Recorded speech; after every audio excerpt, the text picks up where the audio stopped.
All right, guys, here it is, the moment you've all been waiting for. Skyfire's 2021 El Predicto. First of all, to shed a little bit of credibility with what we're looking at here, I'm going to take a look back at what I guessed would happen in 2019, what I guessed would happen in 2020, what some of the other people who were predicting would happen in terms of average growth rates, as well as the supply. Okay, I really think supply is one of the most important factors because the demand, the number of sales, is always going to be about the same, plus or minus a few percent. It's not like we're going to have a crazy double-digit number of sales in terms of increase versus the same period last year. We typically see standard growth number of sale in Ottawa year over year. So what I really want to focus in on is the supply, because that is the one thing that really seems to be changing. Now, if I go back and look at what I thought would happen in 2019, I thought the supply combined for both residential and condo would be under 5,000. The actual number by the end of the year, at the peak of the market, the highest number it ever got to was 3,896. On the residential side, under 3,500. On the condo side, under 1,100. Those numbers respectively were 3,071 and 825. So under what I expected the peak numbers to be. Okay, there are two major real estate companies who do predictions in terms of growth rate expectations for the following year. They believe that in 2019 we'd see 2.5 or 4% growth. The actual number was 8.4 combined.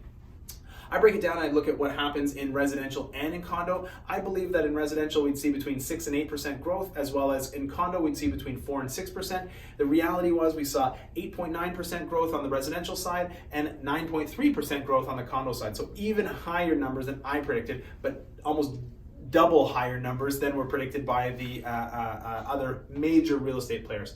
In 2020, the supply I expected to be combined under 2,500. The reality was the highest level of inventory that we had in 2020 was 2033. Residential I expected to be under 2,000. The height was 1627. Condo I expected to be under 500, but in reality, the highest number level of condos available was right at the end of the fall at 608. So I was wrong about that one.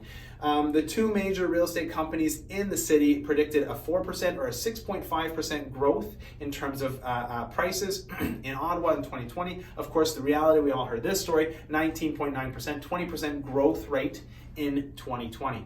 Now, my predictions were that on the residential and the condo side, we go up by either 10 or 11%. The reality that we saw was 19.7 and 18.8. Okay, we saw these same numbers back in 2000 and 2001, where we saw growth rates 2 years back to back.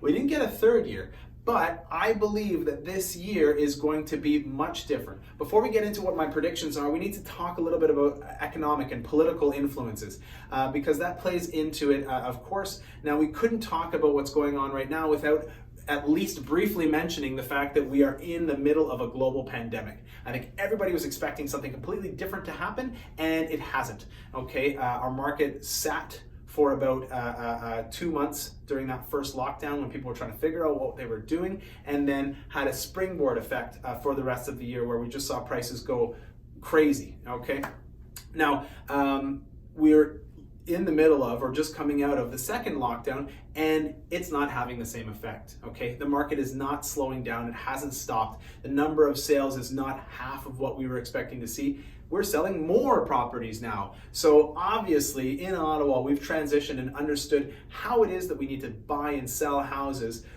safely and within the parameters of a lockdown. Now, of course, another major factor that plays into this is money is really cheap.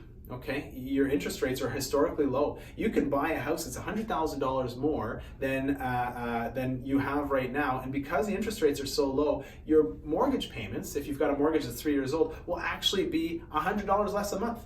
So it makes it really easy for people to move up and buy that bigger or more expensive house. Okay, the stress test, we all expected that to have an effect on dropping the prices down, and it didn't. Okay, and I don't think that's going to make any change here. One thing that a lot of people are saying is, oh my goodness, if we've got growth rates this high, we should expect that something's going to drop it down. The bubble's going to burst, okay? And this is a thing that people have been saying for years and years and years. I don't know whether or not it's going to happen. What I do know is the reason that it did happen in 2017 in Toronto was because they initiated the foreign buyers tax, and people got afraid. And the speculative people, the investor people said, well, oh my goodness, people aren't going to be coming here. So everybody put their house on the market. And almost overnight, the supply ratings changed, okay? Now, I don't think that's going to be the case in terms of supply. What might happen, and what we've been seeing happening, is the number of transactions for 2021, so here's my El Predicto, the number of transactions for 2021 will probably be about the same. It might go up a little bit, but I really think that we're going to start to see a lot more off-market transactions, things that don't get reported on the MLS, people who are buying or selling privately so that they can keep themselves and their families safe. In terms of the number of units that I expect to see on the market, I believe that combined, both residential and condo, we will not have more than, what did I write here? 2,000 units, both residential and condo. And that means that on the residential side, I don't expect that we're gonna have more than 1,500 residential properties available for sale. And on the condo side, I don't believe that we're gonna have more than 500 condos available for sale at the end of any month. Okay, what does all of this mean? It means bidding wars. It means prices are gonna go up again this year. Are you ready for it? Prices in 2021 on the residential side are going to go up by 30%. This is after they went up by 20% last year. I'm saying this, I'm recording it, I'm putting it out onto the internet. Hold me accountable to it. Hopefully it doesn't happen because it means that it's going to really affect a lot of people. But I believe residential prices will go up by 30%. I believe condo prices will go up by 10%.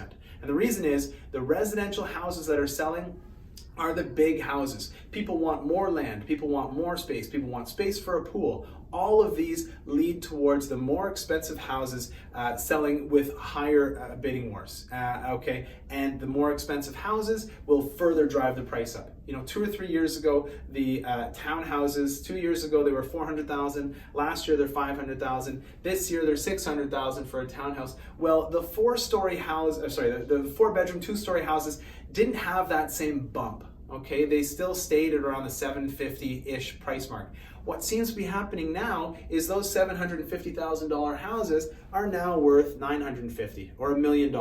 And that is a huge growth, okay? And I think that is, and of course, the other factor is people wanting to move out into the country. The country properties, typically well and septic, have kept the value a little bit lower. People are starting to see the value of being out in the country now if you're working from home.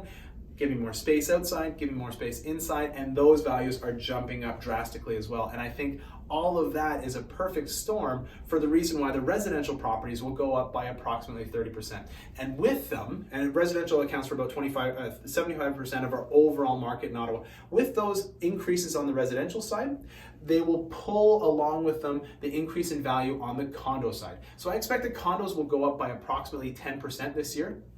Overall, our market will look like it's gone up by 25% after going up by just shy of 20% in 2020. Now, of course, you're going to say, Sean, 2 years in a row, we're talking about a doubling in terms of the value of properties in Ottawa. And yeah, that's the case. This is what I expect to happen. It's been a long time coming. Ottawa for a long time has been severely undervalued when you compare it to other capital cities across the world. And it's our time. So what that means to you, if you are thinking about selling a house, do it right. If you're thinking about selling a house or a condo, please ensure that you hire a professional to help you go through the process. My team and I would be happy to help. If you're thinking about buying, there's a part of me that thinks, do it sooner. Okay, the line that we used with our clients last year was, hey, you know what, you're better to pay 2021 prices and get into a property as opposed to waiting until 2021 rolls up. Well, it's the same thing now. You're better to pay 2022 prices because chances are at the end of 2022, the prices will just be even higher and you'll be that much further away. If you're moving up from a townhouse to a 2-story house, just know the longer you wait, the further that gap seems like it's going to get. So if you're thinking about buying, you're thinking about investing, you're thinking about selling, any of those things. It's a condo, it's a townhouse, it's a row house, it's a two-story house, it's in the country, it's rural, it's a cottage property, which cottage properties are going to jump up as well this year. Anything, please reach out. My team and I'd be more than happy to help. And as always, the phone number is 613-314-3187. And until then, stay fire out.